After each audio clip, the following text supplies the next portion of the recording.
भोपाल के सिंधु भवन में चेटी चंड प्रतिभा सम्मान कार्यक्रम का आयोजन किया गया।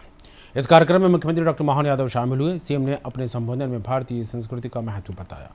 उन्होंने कहा, हमारी संस्कृति में पशुओं को भी विशेष महत्व दिया गया है।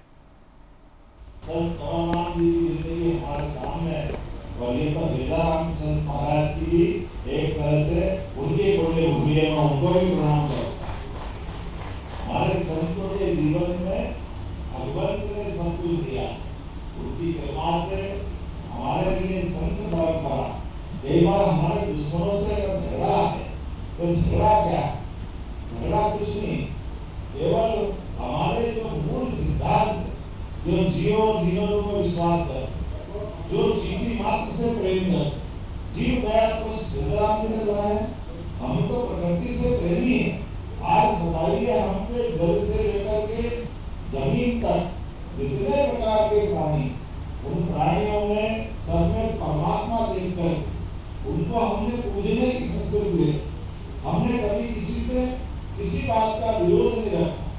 कोई बात नहीं, आपके देवता ऐसे आपको भी प्रणाम कर ले, लेकिन हमको तो हमारे घर में तो भाई हमारे देवता से क्या बिगाड़ा।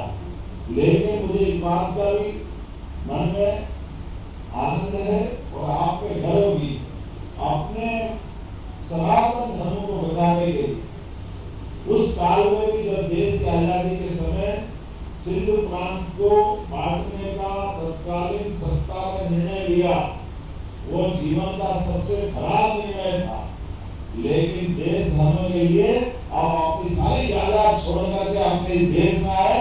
मैं आपको प्रणाम करता हूँ। सिंधी समाज के लोग धन्य लोग अपना जमीन, जायदाद, मकान, दुकान, परिवार, रिश्तेदार सब छोड़कर अगर आकर के इस देश के अंदर शरणार्थी बन के आए, अपने ही देश में, बड़े दुर्भाग्य की बात, कहीं और नहीं है, दुनिया में कहीं नहीं हुआ ऐसा। लेकिन अपने देश से केवल धर्म के लिए, लेकिन उस समय के सत्ताधीशों को शर्म नहीं आई, उन्हें प्रबंधन नहीं किए, समय पे नहीं बोला। पता नहीं कितने प्रकार के झूठ के भरोसे से आखिरी दौर में हमारे लोग समझे कि देश का बदलाव कभी हो सकता था, अरे कभी नहीं हो सकता। लेकिन कोई बात नहीं, चलेगा। हमारे लोगों ने वापस पुरुषार्थ पराक्रम से वापस आप में भाग लगा के दिखाया। ये सिंधी समाज के लोगों को मैं धन्यवाद देना चाहूँ। कुछ नहीं था, कोई बात नहीं, लेकिन जो हाथ से परमात्मा ने मुकद्दर दिया, अंदर का विश्वास है। और इस देश की आबोहवा में सिंध घाटी के लोग हमेशा से अपने पुरुषार्थ को जाने जाते। तो आज अपने बीच में कौन सा ऐसा समाज है जिसके समाज के लोग भूले भटके नौकरी भले कर ले, लेकिन नौकरी करते करते दो काम तो जरूर कोई कर सकता है। तो हमारा